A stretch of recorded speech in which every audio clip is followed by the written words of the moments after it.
ప్రతిసారి నీతిమంతుని జ్ఞాపకం చేసుకున్నట్టు ఆశీర్వాదకరం అనేది ఆనవాయితీగా వచ్చే విధంగా ఉంటుంటుంది.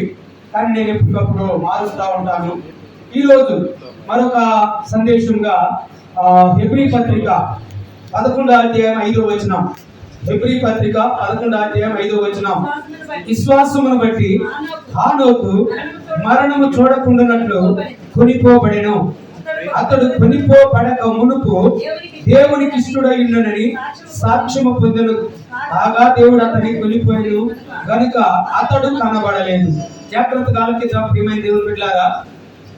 మామూలుగా అయితే కీర్తన గ్రంథము 89వ కీర్తన 48వ వచనంలో 89వ కీర్తన 48వ వచనంలో మరణము చూడక బ్రతుకు నరుడెవడు, పాతాళం యొక్క వశము కాకుండా తన్ను తాను తప్పించుకోగలవాడు ఎవడు అని రెండు ప్రాముఖ్యమైన విషయాలు ఇందులో జాగ్రత్తగానండి. రెండు ప్రాముఖ్యం. ఒకటి ఏంటంటే మరణము చూడకుండా బ్రతికేవాడంటే ఎవడు లేడు భూమి మీద.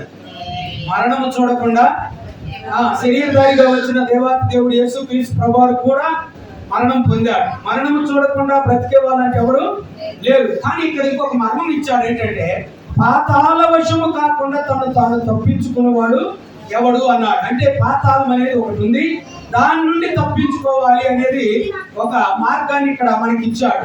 ఆ మార్గంలో ఇక్కడ మనం చదువుకున్న హానోకు మరి దేవునికి ఎట్లాగా నడిచాడంటే విశ్వాసమును బట్టి హానోకు మరణము చూడకుండానే కొనుక్కోబడ్డాడని వాక్యంలో రాయాలి. విశ్వాసమును బట్టి హానోకు మరణము చూడకుండా కొనుక్కోబడ్డాడు. అంటే మరణము చూడకుండా కొనిపోబడినాడు అంటేనే అర్థం ఏంటంటే పాతాళాన్ని తప్పించుకున్నాడని అర్థం. ఎలాగా అంటే లూకా సువార్త 16వ అధ్యాయము 23వ వచనంలో ధనవంతుడు పాతాళంలో యాతన పడుతున్నాడు కానీ లాజరు కొనిపోబడెను అని ఉంది. అతడు చనిపోయినా కూడా అతని ఆత్మ దేవుని సన్నిధికి లేక తండ్రి అయిన అబ్రహాము రొమ్మున ఆనుకొనుటకు కొనిపోబడింది. దేవునికి స్తోత్రం. ఈరోజు గమనించినట్లయితే హానోకు అనే మాటకు అర్థం మీరు ఎవరైనా రాసుకోండి, ప్రతిష్ఠితుడు అని అర్థం. హానోకు అనే మాటకు అర్థం ప్రతిష్ఠితుడు. నిజంగా ఇతడు ఎలాంటి ప్రతిష్ఠ చేసుకున్నాడంటే నా బ్రతుకు కాలం అంతా దేవునితోనే నడవాలని ఎంతకాలం అండి? బ్రతుకు కాలం అంతా కూడా ప్రభుతోటే. నా జీవము, నా సర్వము, నా కేడము, నా దాగు చోటు, నా శైలముని దావీదు ఎలాగైతే దేవునికి ఉన్నటువంటి ఆ గొప్ప పేర్లను ఉచ్చరిస్తాడు, అలాగే హానోకు దేవునితో నడవడం కోసమే ప్రతిష్ఠించుకున్నాడు. ఈ రాత్రికాల సమయంలో ఇక్కడున్న మనమందరము కొన్నిసార్లు మన ప్రతిష్ఠత చేసుకుంటాం. తీర్మానమని ప్రతిష్ఠతని కొన్నిసార్లు మనం చేసుకుంటాం. ఉదాహరణకి ఇప్పుడు లెంట్ డేస్ నడుస్తున్నాయి. ఈ లెంట్ డేస్ లో కొంతమంది ప్రతిష్ఠించుకుంటారు. ఈ 40 రోజులు నేను ఉపవాసం ఉంటాను. అమ్మ మిమ్మల్ని ఉద్దేశించినాను అందుగా. ఈ 40 రోజులు నేను ఉపవాసంలో గడుపుతానని ప్రతిష్ఠించుకుంటారు. కానీ కొన్నిసార్లు వారి శరీరం సహకరించలేదు అనుకోండి, శరీరం సహకరించినప్పుడు ఏం చేస్తాం? ప్రతిష్ఠత ఏమైపోద్ది? భంగపరచబడుద్ది. ప్రతిష్ఠత భంగపరచబడుద్ది. అలాగే కొంతమంది నేను ఈ సంవత్సరం ఇక మందు తాగను అని ప్రతిష్ఠించుకుంటారు. నెల గడవకు తలిగే ఏమైపోతారు? ప్రతిష్ఠత కాస్త భంగపరచబడుద్ది. అలాగే కొంతమంది ఇక రకరకాలుగా ఇప్పటి నుంచి నేను అబద్ధాలని, లంచం పుచ్చుకోనని, లేకుంటే ఇక దేవుని ప్రతి ఆదివారం ఆరాధనలోనే ఉంటానని చాలా తీర్మానాలని కానీ ప్రతిష్ఠితులు కానీ చేసుకుంటారు. చాలా మంది చాలా విషయాల్లో చాలా సార్లు తప్పిపోతూనే ఉంటారు. తప్పిపోయిన వారు ఎవరైనా ఇక్కడ ఉన్న వాళ్ళు ఉన్నారు అంటే, ఒకవేళ నాకు తెలిసినంత వరకు నేనైతే మాత్రం కొన్నిసార్లు ఇంపార్టెంట్ అప్పుడు కొన్ని సందర్భాల్లో నేను కూడా నా ప్రతిష్ఠలో తప్పిన అనుభవం నాకుంది. మీరు అలాగుంటే దేవునికి స్తోత్రం. మీరు తప్పకుండా ఉన్నందుకే మిమ్మల్ని బట్టి నేను ప్రభువుని స్తుతిస్తున్నాను. కానీ నేనైతే బలహీనుడిని. దేవునికి మహిమ కలుగును గాక. ఇప్పుడు గమనించినట్లయితే హానోకు అలాగలేడు. హానోకు ఎలాగున్నాడు? అతడు బ్రతికిన కాలం అంతా దేవునితో నడవడం ప్రారంభించాడు. మన ఆయుష్ కాలం సాధారణంగా నాకు ఇప్పుడు 50 నడుస్తుంది. నేను ప్రభువుని అంగీకరించింది నా 18వ ఏట. 18వ ఏట నుంచి 50 నడుస్తుందంటే ఇప్పుడు నేను 32 సంవత్సరాల దాకా ప్రభుతో నడుస్తూనే ఉన్నా. దేవునికి స్తోత్రం. కానీ మిగతా 18 అటు పక్కన పెడితే 32 సంవత్సరాల నుంచి ప్రభుత్వం నడుస్తున్నప్పటికీ అనేక సందర్భాల్లో ఆ తొట్టుపాటును బట్టో బలహీనతలను బట్టో వెనక్కి రావడం, ముందుకు సాగడం మరి నా జీవితంలో కూడా జరిగాయి. కానీ హానోకు 365 సంవత్సరాలు నడిచాడు దేవుడు. ఎన్ని సంవత్సరాలు చెప్పండి?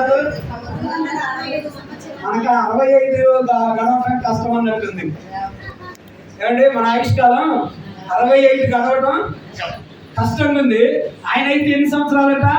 300. అమ్మా ఇంటున్నావా? ఎన్ని సంవత్సరాలు?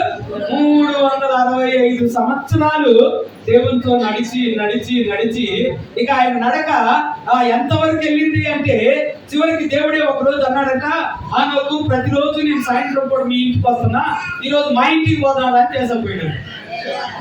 ఇంతవరకు రాలేదు ఆయన ఆడికి పోయినా, ఇంతవరకు రాలేదు తిరిగి. ఇప్పుడు మన ఇంటికి వచ్చిన చుట్టం 2 రోజులు 3 రోజులు ఉంటారనుకోండి, అది ఎక్కువ రోజులు ఉండట చెప్పండి మీరు. అలాగే హానోకు వెళ్ళి ఇప్పటికి 2000 సంవత్సరాలైనా మనకి దేవుని దృష్టిలో 1000 సంవత్సరాలు కలిపితే ఒక రోజు కదా. దేవుని దృష్టిలో 1000 సంవత్సరాలు కలిపితే ఒక రోజు అంటే ఇప్పటికి ఆయన పోయి 4 రోజులే. ఇప్పటికి ఆయన అక్కడికి పోయి 4 రోజులు కూడా నిన్నలే. ఎందుకు ఈ మాటలు చెప్తున్నానంటే 4 రోజుల్లోనే ఇంటికి పోమని ఎవరు చెప్పలేరుగా. ఎందుకు? రాజు అయినటువంటి అహష్వేరోషు అయితే తన ఇంటికి వచ్చినటువంటి 127 సంస్థానాల్లో ప్రజలు వస్తే, ప్రజలు కాదు అధికారులు వస్తే వాళ్ళందరికీ ఎన్ని నెలలు విందు చేశాడు? 7 నెలల పాటు విందు చేసి మరి ఘనంగా 7 రోజులు చేశాడు. ఎన్ని రోజులు? అహష్వేరోషు భూలోక సంబంధమైన రాజు అండి. పరలోక సంబంధమైన యేసు రాజు 1000 సంవత్సరాలు అయినా కూడా ఆయన దగ్గర మితి లేని ఆశీర్వాదం. కాబట్టి ప్రతిష్ఠించుకున్న వారికి పరలోకంలో నివాస స్థానం అక్కడ ఆయన సంపాదించుకున్నాడు భూమి మీద ఉండగానే. ప్రతిష్ఠత అనే దేనికోసం అంటే మనం చేసుకోవాల్సింది యేసు ప్రభువు కూడా చెప్తాడు. మొన్న ఈ మధ్య మనం కూడా పోయిన ఆదివారం ధ్యానం చేశాం. ఎవడైనా నన్ను వెంబడింపగోరిన ఎడల మొదట తనను తాను ఉపేక్షించుకొని, ఏంటంట? ఉపేక్షించుకొని. ఉపవాసం అనే మాటకి అర్థం చెప్పాను కదా, 5 విషయాలు. ఉపేక్షించుకొని ప్రభు కొరకు నడవాలి. ఉపేక్షించుకున్నట్టే మన యొక్క సమస్తము నేను కాదు ప్రభువా నీవు అన్నట్టుగా ఆయనకు అంకితమైపోవాలి. నాలో ఏ మంచి లేదు ప్రభువా, నీవే నా జీవము, నేను పాపిని ప్రభువా అని సుంకరి ఒప్పుకున్నట్టుగా ఒప్పుకొని ప్రభు సన్నిధిలో ప్రార్థనా పూర్వకంగా ఆయన వాక్యానుసారంగా నడుచుట కొరకు ప్రతిష్ఠితులుగా మార్చబడాలి. ఇక్కడ ఒక మర్మం చెప్తాను. అదేంటంటే ఆదాము తర్వాత ఆదాము వంశావళిని బట్టి హానోకు 7వ వాడు. హానోకు ఎన్ని? 7వ వాడు. 7వ వాడు ఆ టయానికి ఇంకా బైబిల్ గ్రంథం ప్రకారం మనకి ధర్మశాస్త్రం కూడా అప్పటికి రాలేదు. జాగ్రత్తగా వినండి. నేను యుగాలను గురించి గతంలో చెప్పాను, మీకు గుర్తుంటుంది. యుగాలు మొత్తం 7 అని చెప్పాను. చాలా మంది 10 అని చెప్తున్నారు, కొంతమంది 12 అని చెప్తున్నారు. కానీ వాటి పేర్లు మాత్రం అందరూ చెప్పట్లేదు. ఉన్నాయండి అంటున్నారు. కానీ నేను చెప్తున్నాను 7 యుగాల పేర్లు కూడా చెప్తాను, రాసుకోండి. మొదటిది భూమండలం నిర్మాణం కాకమునుపు దేవదూతల యుగం ఉంది. దేవుడు దేవదూతలు, దేవుడు దేవదూతలు. రెండోది భూమిని నిర్మించిన తర్వాత ఆదామును అవ్వను కలగ చేసినప్పుడు వారు పాపము చెయ్యక ముందున్న యుగము నిర్మల యుగము. వారు పాపము చెయ్యక ముందున్న యుగము నిర్మల యుగము. వారు ఏదేను తోట నుంచి బయటికి వచ్చింది మొదలుకొని మోషే ధర్మశాస్త్రము వచ్చేంత వరకు ఉన్న యుగము మనస్సాక్షి యుగము. ఇది ఎన్నోది? 3వది. ఇది మనస్సాక్షి యుగము. ధర్మశాస్త్రం వచ్చింది మొదలుకొని మనం బాగా గమనించినట్లయితే మరి మలాకీ గ్రంథం మొదలుకొని మత్తయి సువార్త మధ్యకాలంలో 400 సంవత్సరాలు సరైనటువంటి ఆరాధన లేక, భక్తిభావాలు లేక, పరిశుద్ధత లేక యూదులే కానీ ఇశ్రాయేలీలు కానీ దేవుని సన్నిధిని వారు ఆచారబద్ధంగా వెళ్ళొస్తున్నారు. కానీ ఆత్మీయత లేని కారణం చేత దాని 400 సంవత్సరాన్ని చీకటి యుగం అని పిలిచారు. చీకటి అంటే భూమి మీద సూర్యుడు రాలేదు కాదు, కానీ ఆత్మీయ జీవితాలు ఎవరిలోనూ పరిమళించలేదు. దాన్ని చీకటి యుగం అన్నారు. ఇక ఆ తర్వాత యేసుక్రీస్తు వచ్చింది మొదలుకొని ఇప్పుడు మనం నడిపించబడుతుంది 6వది కృపాయుగం. ఏ యుగం? కృపాయుగం. ఇక యేసుక్రీస్తు వచ్చిన తర్వాత పరిపాలన యుగం క్రీస్తు పరిపాలనా యుగం. ఆయన 1000 ఏళ్ల పరిపాలన చేస్తారు, దాన్ని క్రీస్తు పరిపాలనా యుగం అంటారు. ఇవి 7 యుగాలు. దేవునికి స్తోత్రం. కాబట్టి నేను ఇక్కడ చెప్పాల్సిన పాయింట్ ఏంటంటే, మనకి ఇప్పుడు వాక్యం ఉంది, ఏం నడుచుకోవాలో, ఎలా నడుచుకోవాలో. ధర్మశాస్త్రం ప్రకారం 10 ఆజ్ఞలు ఉన్నాయి. ఆజ్ఞల తర్వాత యేసుక్రీస్తు వచ్చి భూమి మీద మానవుడి యొక్క నడవడిలో ఎటువంటి మార్పులు కలగాలో ధర్మశాస్త్రాన్ని తీసివేసి ఆయన కొత్త నిబంధన ఆజ్ఞలను ఇచ్చి మనకు చక్కని మార్గాన్ని బోధించాడు.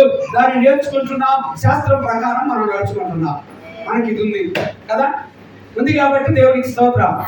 కానీ ఆనాడు హానోక్కి అన్ని లేవు, అయినా కూడా దేవునితో నడవడం నేర్చుకున్నాడు. ఆమెకు అవన్నీ లేవు, ధర్మశాస్త్రం లేదు, లేఖనాలు లేవు, ఉందా, ఏమీ లేవు. కానీ దేవునితో నడవడం నేర్చుకున్నాడు, దేవుని సన్నిధిలో గడపడం నేర్చుకున్నాడు, దేవుని ఆరాధించడం నేర్చుకున్నాడు. ఇందాక సహోదరుడు పాట పాడతా ఉంటే, ఆరాధించదు యేసు రాజా అని. నిజంగా ఆరాధించడం ఎంత గొప్ప అనుభవం. దేవునికి స్తోత్రం కలిగి కాక ఇలాగా ఆరాధించడం, ప్రభువుని స్తుతించడం, ప్రభువుకి ఇష్టమైన జీవితం జీవించడం. ప్రభు ఏం చెప్పాడు? నేను పరిశుద్ధుడని కనుక మీరును పరిశుద్ధులై ఉండమన్నాడు. అలా పరిశుద్ధతను కాపాడుకుంటూ తన ప్రతిష్ఠితులో ఉన్నాడు కనుక ఆ పేరుకు తగినట్టుగా ప్రతిష్ఠితుడిగా జీవిస్తూ ప్రభువు యొక్క మార్గంలో నడిచి మరణము చూడకుండా కొనుక్కోబడ్డాడు. దేవుని మొదటి పేరుకి అర్థం ప్రతిష్ఠితుడు. ఒకటి, ఆయనలో 5 గుణాలు ఉన్నాయి. 5 గుణాలు చెబుతాను, ఆలస్యమైన వినాలి. దేవునికి స్తోత్రం కలుగుతుంది. 5 గుణాలు ఏంటమ్మా? 5 సద్గుణాలే. ఏంటి ఆ సద్గుణాలు? మొదటి, ప్రతిష్ఠితుడు, ప్రభు కొరకే బ్రతకడం కోసం. అంటే ఎందుకు ప్రతిష్ఠితులని మొదటగా చెబుతున్నానంటే, ముందు దేనికైనా సరే దేవుని సన్నిధే గొప్పది కనుక. రెండో విషయానికి వస్తే, యూదా పత్రిక 1వ అధ్యాయం 14వ వచనంలో రాయబడి ఉంటుంది. యూదా పత్రిక 1వ అధ్యాయం 14వ వచనం.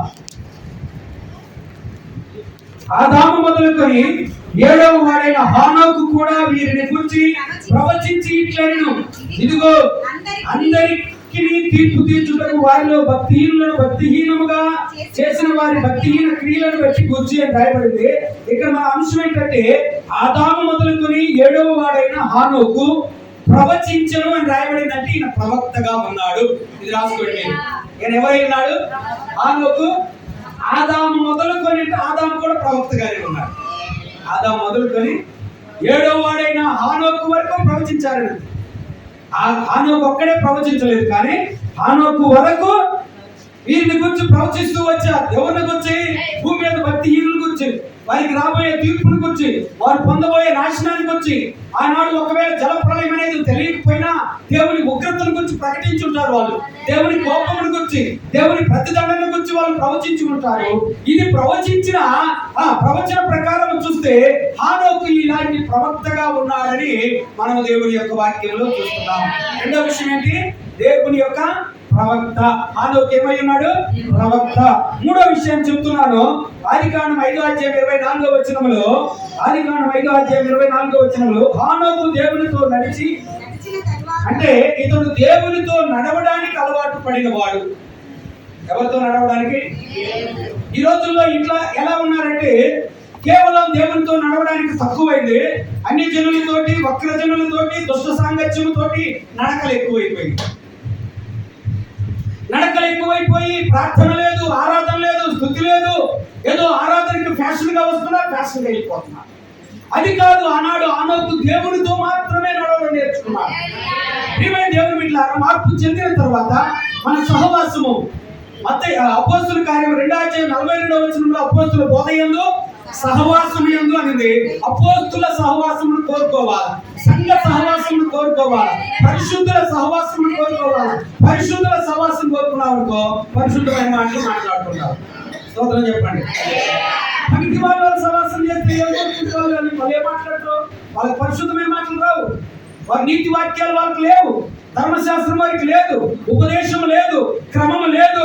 వారన్నీ కూడా తుచ్చమైనటువంటి మాటలు మాట్లాడుకుంటారు కనుక వారి సహవాసము వీడి హానోకు దేవునితో నడుస్తున్నాడు. ఇక్కడ ఇంకో మనం చెప్తాను. హానోకు కాలంలో, హానోకు అంటే దగ్గర కాలంలో నోవాహు వచ్చాడు.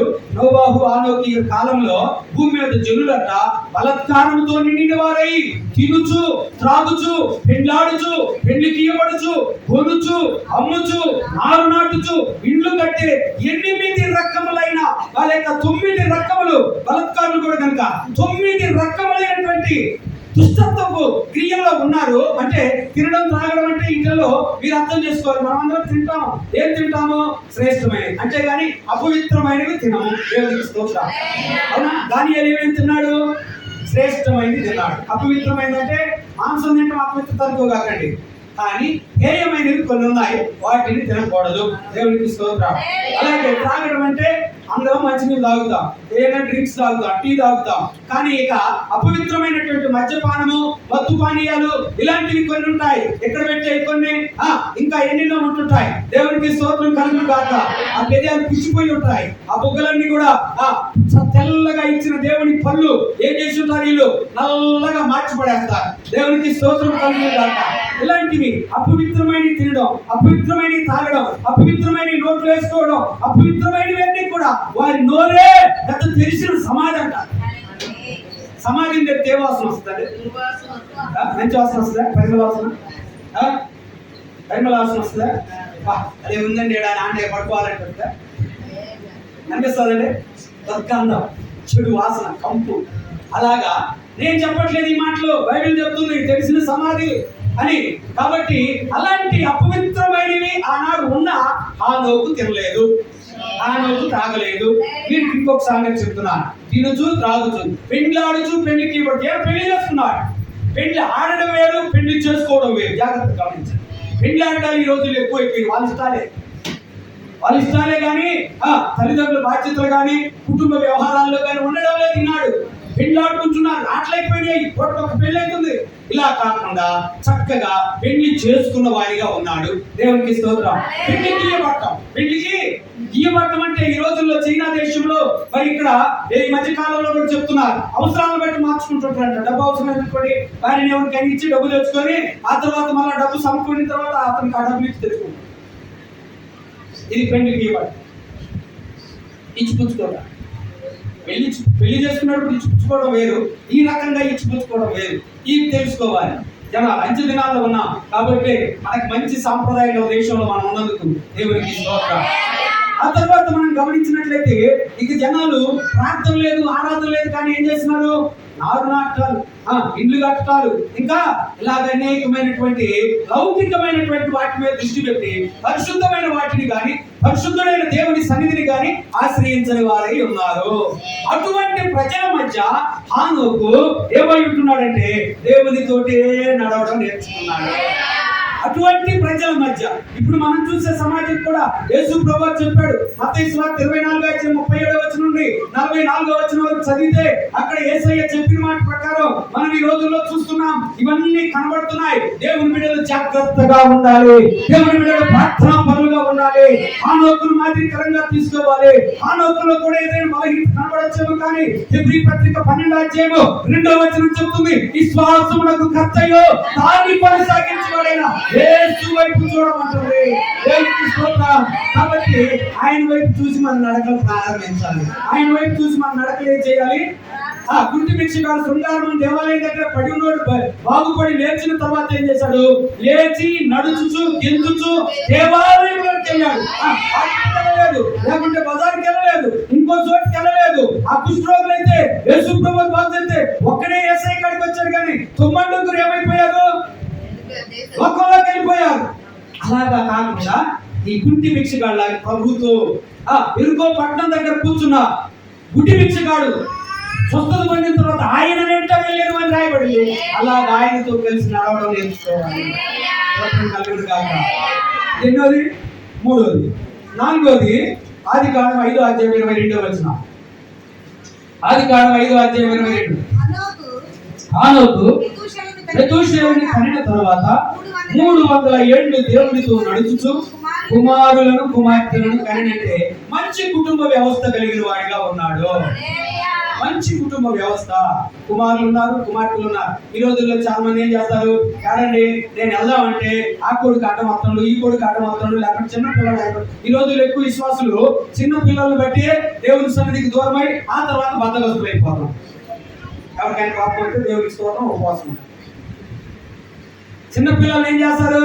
మందిరానికి తీసుకొని రావచ్చునంటే ఏడండి వాడిని మోసుకొని రావాలంటే ఇబ్బంది ఉందండి, వాడిని తీసుకొని రావాలంటే ఊరు పోయేటప్పుడు మోసుకొని రావడానికి ఇబ్బంది, ఇంట్లో పడేసుకోక ఫంక్షన్లకు పోయేటప్పుడు ఇబ్బంది ఉందని తీసుకోకుండా ఉంటావా?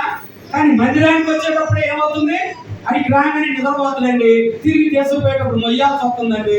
మొయ్యలేవా? నీ బిడ్డ నీకే బరువైపోయాడా? గుర్తించు, ఇక్కడ హానోకు మంచి కుటుంబ వ్యవస్థ కలిగి ఉన్నాడు. ప్రతి కుటుంబం దేవుని సన్నిధిలో గడుపుతూ ఆ కుటుంబం ప్రార్థన చేసుకోవాలా, కుటుంబ సమేతంగా కూడుకోవాలా. ఒక పాట పాడుకున్నా, 2 పాటలు పాడుకున్నా, పాటలు పాడుకొని 1 అధ్యాయం 2 అధ్యాయం బైబిల్ చదువుకొని కుటుంబ సమేతంగా కూర్చొని ప్రార్థన చేసుకొని ఏకీభవించి అందరూ కలిసి ఆమేన్ చెప్తూ ఒకరు ప్రార్థన చేసిన దేవుడు 2-3 మధ్యలో ఉంటానన్నాడు. ఈ మిగతా వాళ్ళు ఏకీభవించి ఆమేన్ చెప్తున్నారు.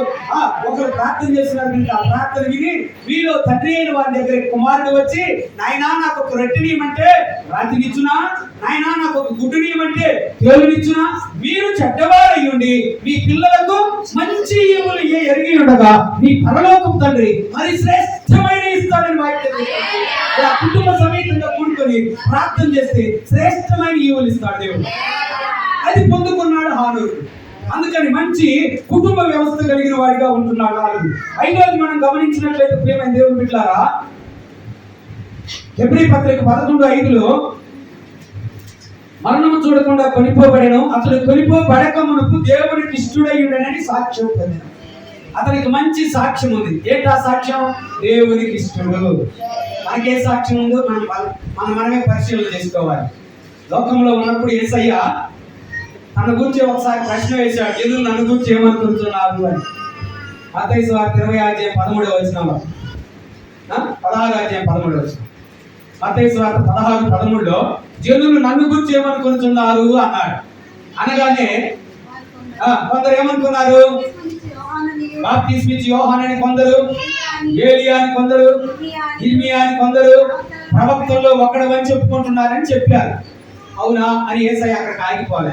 జాగ్రత్తగానండి, అవునా అని అక్కడికి ఆగిపోతే అవునా సరే ఎవరు ఏదో అనుకుంటాను కానీ మళ్ళీ యేసయ్య ఇంకొక క్వశ్చన్ వేశాడు. వాళ్ళు ఏదో అనుకున్నారు, ఇంతకీ మీరేమనుకుంటున్నారా అన్నాడు. ఏమన్నాడు చెప్పండి? ఇంతకు మీరేమనుకుంటున్నారు? ఈ అలవాటు అనుకుంటున్నారా? అందరూ దేవునికి స్తోత్రం చేయలేదా? గట్టిగా దేవునికి స్తోత్రం చెప్పండి. యేసయ్య అడుగుతున్నాడు, ఇంతకు మీరేమనుకుంటున్నారు అనగానే అందరూ ఏం చెబుదాం, ఏం చెప్తే ఏం తప్పదో అని వాళ్ళందరూ సైలెంట్ గా ఉంటే కొంచెం తుడుకువాడు తొందరపాటు కలిగిన పేతురు మాత్రం వచ్చి, నీవు దేవుని సజీవుడైన దేవుని కుమారుడు అయిన క్రీస్తువి అన్నాడు. స్తోత్రం చెప్పండి. అంతవరకు ఆయన మరి ఆ 3 సంవత్సరాలు 6 నెలలు ఆయనతో తిరిగినందుకు మంచి ఒక సందేశం నేర్చుకున్నాడు. ఈ రోజుల్లో కొంతమంది ఎన్ని సంవత్సరాలు తిరిగిపోయినా యేసయ్య ఎవరు అంటే కూడా చెప్పలేరు. కనీసం యేసయ్య ఎవరు అంటే కూడా చెప్పలేరు. ఒకసారి ఒక పాస్టర్ గారు మంచి గంటలో ఇక్కడే ప్రశ్న వేశాడంట సంఘ పెద్దలకి, ఎరుకో పాటుకోవడం గురించి ఎవరు అని. అందరు మౌనంగా ఉన్నారు. అందరు మౌనంగా ఉంటే వాళ్ళు ఒక ఆయన లేసి, మన ఊరు పిల్లలు అట్లాంటి వాళ్ళు కాదండి, ఎవరు అడిగి తెలుసుకుందాం అన్నాడు. అంటే ఈ పాస్టర్ గారు బైబిల్లోంచి అడిగిన సంగతి కూడా ఆయనకు అర్థం కాలే. ఏమంటున్నాడు? మన ఊరు పిల్లలు అట్లాంటి వాళ్ళు అయితే కాదు, వాళ్ళ ఊరు ఏరుకోవద్దా? ఏమంటే వాళ్ళ ఊరు ఏరుకోవద్దా? మరి అంటుంది చూడండి. మరొకసారి ఒక బ్రదరు విశ్వాసులు ముందు కూర్చొని మాట్లాడుకుంటూ మోషే తండ్రి పేరు ఏమై ఉంటుందంటే అందరు ఎత్తిగీరుకుంటారు. గుర్తు రాకుండా కొంతమందికి ఆ పేరు తెలియకున్నా. ఈ లోపుకి ఇంకొకటి వచ్చేసి పెద్దేసి కాదా అన్నాడు. అంటే ఊర్లో మోషే పేరు చెప్తున్నాడు, ఊర్లో మోషే తండ్రి పేరు చెప్తున్నాడు, కానీ బైబిల్లో మోషే గురించి తెలియదు ఆయనకి. ఈనాడు విశ్వాసులు కూడా కొన్నిసార్లు ప్రశ్నలు వేయడానికి నేను కావాలనే వెనకల ముందుకు ఎనిమిది ముందుకు అడిగితే కొంతమంది దానికి కూడా ఆమె చెప్తారు, దానికి కూడా అన్నీ చెప్తారు. అవునంటారు. జాగ్రత్తగా ఆలకియండి. యేసు ప్రభువు శిష్యులను అడుగుతున్నాడు, మీరేమనుకుంటున్నారు అని. అడిగితే పేతురు చెప్తున్నాడు, నీవు సజీవుడైన దేవుని కుమారుడు అయిన క్రీస్తువి. ఆ మాట ఆయన చెప్పినందుకు యేసయ్య అన్నాడు, సీమోను బర్యోనా, నీవు ఇప్పటి నుంచి పేతురు అని పిలువబడతావు, కేఫా అని పిలువబడతావు. నీ మీద నా సంఘాన్ని కడతా, నీ మీద నా సంఘాన్ని కట్టి పాతాళలో ద్వారములు మూయినట్లు నీకు అద్భుతం చేస్తాను. సాక్ష్యం వాక్యం ఎవరైతే నేర్చుకుంటారో, వాక్యం ఎవరైతే ప్రభు సన్నిధిలో వాక్యానుసారంగా బ్రతుకుతారో వాళ్ళ దగ్గర తాళాలు ఉంటాయి. వాళ్ళ దగ్గర ఏముంటాయి? తాళాలు ఉంటాయి. కొంతమంది దగ్గర తాళాలు ఉన్నా కూడా తగ్గిపోయిపోయి, తాళాలు ఉన్నా కూడా ఇప్పుడు మనం ఒకసారి మన ఇంటికి ఒక 4-5 తాళాలు ఉన్నాయి అనుకోండి, 4-5 తాళాలు రకరకాలుగా ఉన్నారు. ఒక్కొక్కసారి ఏ తాళం పెట్టబోయి ఏ తాళం పెట్టడం తప్పిపోయి ఇక మనము నాకు రావట్లేదని ఒకరు వెళ్తాం. కానీ పరలోక ద్వారపు లేక పరలోక సంబంధమైన తాళాలు, అందులోని పాతాళలోక ద్వారాలను ముయ్యాలి, పరలోక ద్వారాలు తెరవాలి. ఆ 2 తాళాలు పేతురికి యేసయ్య ఇచ్చేసారు. ఈరోజు నిన్ను నన్ను మనము హానోకులాగా నడవడం నేర్చుకుంటే, హానోకులాగా సాక్ష్యం కలిగి ఇక్కడ వాక్యం. ఇప్పుడు 5వ విషయం ఏంటంటే అతను దేవుడికి ఇష్టుడని సాక్ష్యం పొందాడు. ఏంటి అతనుకున్న సాక్ష్యం? మనకున్న సాక్ష్యాన్ని మనం పరిశీలన చేసుకోవాలి. 2 రకాలు గమనించండి. ఒకటి, మనము ప్రభు నిమిత్తమై అవమానం పొందుతున్నామంటే మంచి వాళ్ళమని అర్థం, ఆత్మీయులమని అర్థం. ప్రభు నిమిత్తమైన అవమానం. చాలా మంది ప్రభు నిమిత్తం కాకుండా వారు టొంగిరేసాలేసి నేను దేవుడు నా పేరు వాళ్ళు ఇట్లా అట్లా క్షమించిన నేను అంతా దేవుడే చూసుకుంటానన్నా అనుకుంటుంటావు. నువ్వు చేసిన టొంగర పనికి తిడతావు, మరి నువ్వు చేసిన టొంగర పనికి కొడతావు. అది కాదు కావాల్సింది. నువ్వు ప్రార్థన చేస్తేనో, వాక్యం చదివితేనో, సాక్ష్యం చెప్తేనో, ప్రభు సన్నిధికి నడుస్తుంటేనో, ప్రభునామాన్ని ఒప్పుకుంటేనో, ఎవరైనా నిన్ను అవమానపరిస్తే యేసయ్య చెప్పిన మాట మత్తయి సువార్త 5:11లో నా నామము నిమిత్తము జనులు మిమ్మల్ని ద్వేషించి దూషించి మీ మీద అబద్ధమైన చెడ్డ మాటలలో పలుకున్నప్పుడు మీరు సంతోషించి ఆనందించండి అన్నాడు. అంతేగాని మీరేదో టంగిరేషాలు వేసుకొని నా నామాన్ని అడ్డం పెట్టొద్దు అన్నాడు. దేవునికి స్తోత్రం కలుగుతుంది. ఈ రోజుల్లో చాలా మంది ఇట్లాగే ఉంటారు. వాళ్ళు ఏదో ఒకటి చేస్తారు. అది చేసి ప్రభువుని బట్టి నేను వాళ్ళని క్షమించిన అంటారు. నువ్వు చేసిన పని బట్టి నువ్వే క్షమించావు, అంతేగాని ప్రభువుని బట్టి కాదు. ఇది గుర్తించాలి. కాబట్టి మనం దేవుని వలన సాక్ష్యం పొందిన వారిగా ఉండాలి. ఏమని సాక్ష్యం అంట? ఇష్టుడు అని సాక్ష్యం అంట. ఏమని సాక్ష్యం? రోమా పత్రిక 14వ అధ్యాయము 18వ వచనం ఎవరైనా ముందుగా చదవండి. రోమా పత్రిక 14:18. ఈ విషయమందు క్రీస్తునకు దాసుడైన వాడు దేవునికి ఇష్టుడు. ఈ విషయం అంటే ఏ విషయం అంటే 17వ వచనం ఇప్పుడు చదవండి. దేవుని రాజ్యము భోజనమును పానమును కాదు గాని నీతియు సమాధానమును పరిశుద్ధాత్మ యందలి ఆనందమై ఉన్నది. చప్పట్లు దేవుని రాజ్యం అంటే ఏంటంట? భోజనమును పానం కాదు. ఈ రోజుల్లో చాలా మంది దేవుని రాజ్యానికి చెప్పరా నాయన అంటే ప్రార్థన కాడికొస్తే భోజనాలు ఉంటాయి, టిఫన్లు ఉంటాయి, మంచి అయ్యి ఉంటాయి ఇవి ఉంటాయి అని చెప్పుకుంటారు చాలా స్వార్థ. అది కాదు దేవుని రాజ్యం అంటే. దేవుని రాజ్యం అంటే భోజనమును పానము కాదు కానీ 1 నీతి, 2 సమాధానము, 3 పరిశుద్ధాత్మ యందలి ఆనందం. ఈ కావాలి విశ్వాసులకి. స్తోత్రం చెప్పండి. నీతియు సమాధానమును పరిశుద్ధాత్మ యందలి ఆనందం. 2 రకాల సమాధానాలు గుర్తుపెట్టుకోండి. ఒకటి ఏమిటి అంటే, మొదట నీవు పాప క్షమాపణ నిమిత్తము దేవునితో సమాధాన పడాలని ఎఫెసీ పత్రిక 2వ అధ్యాయం 13వ వచనంలో ఒకప్పుడు దూరస్తులమైన మనల్ని యేసుక్రీస్తు తండ్రి అయిన దేవునితో మనల్ని సమాధానం పరిచాడని ఆయన ద్వారా మనం సమాధాన సంబంధమైన బంధము గలవారిగా ఉండాలి. రెండోది వాక్యం చెప్తుంది. రెండోది నిన్ను వారిని పొరుగువారిని ప్రేమించి శత్రువుల సైతము ప్రేమ కలిగి సమాధానంగా ఉండాలి. రోమా పత్రిక 12వ అధ్యాయము 18వ వచనంలో సాధ్యమైతే శక్యమైతే సమస్త మనుషులతో మీరు సమాధానంగా ఉండండి వాక్యం చెప్తుంది కనుక ఆ సమాధానాన్ని కోరుకోవాలి. అలా కోరుకోకుండా నువ్వు బలిపీఠం దగ్గర కూర్చొని బలి అర్పించడానికి కూర్చున్నప్పుడు యేసయ్య చెప్తాడు, నీకు ఎవరి మీదైనా విరోధము కలదని జ్ఞాపకం వచ్చిన ఎడలా ఏం చేయమన్నాడు? నీ బలిని అక్కడే వదిలిపెట్టి మొదటిగా వెళ్ళి నీ సహోదరుడితో సమాధానం పడమన్నాడు. కాబట్టి సమాధానం కావాలి. దేవునికి స్తోత్రం కలుగును. మొదటిది ఏంటి? నీతి. ఏ నీతి? నీ స్వనీతి మురికి కొట్టలాంటిదని యెషయా గ్రంథము 64వ అధ్యాయం 6వ వచనంలో దేవుని యొక్క వాక్యం చెప్తుంది. మన నీతి కావాల్సింది. మన నీతి మురికి కొట్టలాంటిది. దాన్ని ఎన్ని సబ్బులేసి తోమినా ఏమవుతుందంట? ఇర్మియా గ్రంథం 2:22లో చారముతో కడిగిపోయినను విస్తారమైన సబ్బులతో కడుక్కున్నాను నీ మరక నాకు కనబడుతుంది అంటాడు దేవుడు.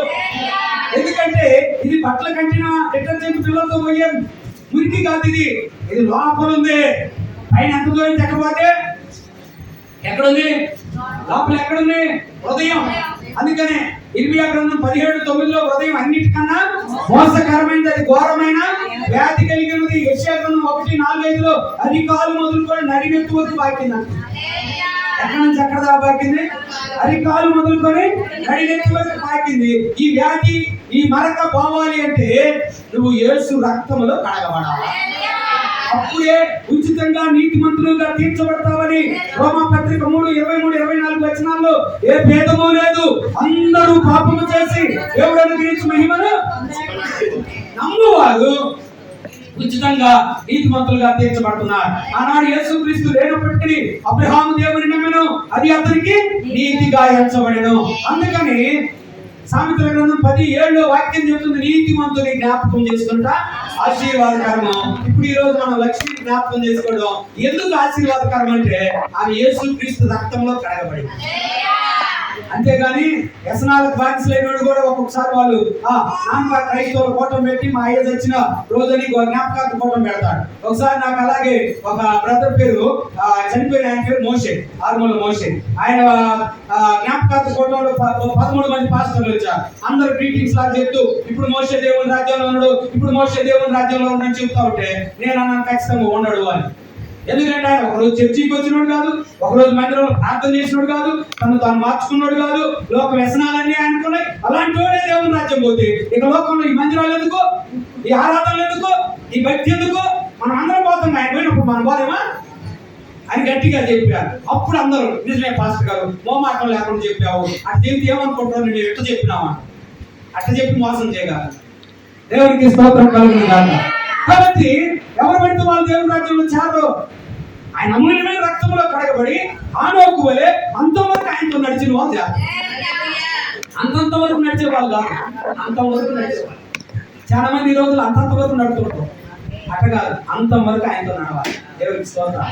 కాబట్టి లక్ష్మి మాత్రం ఉన్నంత కాలం దేవుని కొరికి నమ్మకంగా బ్రతికింది. ప్రార్థనా జీవితంలో కానీ పరిశుద్ధతలో కానీ అనేకమైనటువంటి మరి విషయాల్లో బహు జాగ్రత్తగా తను తాను కాపాడుకుంటూ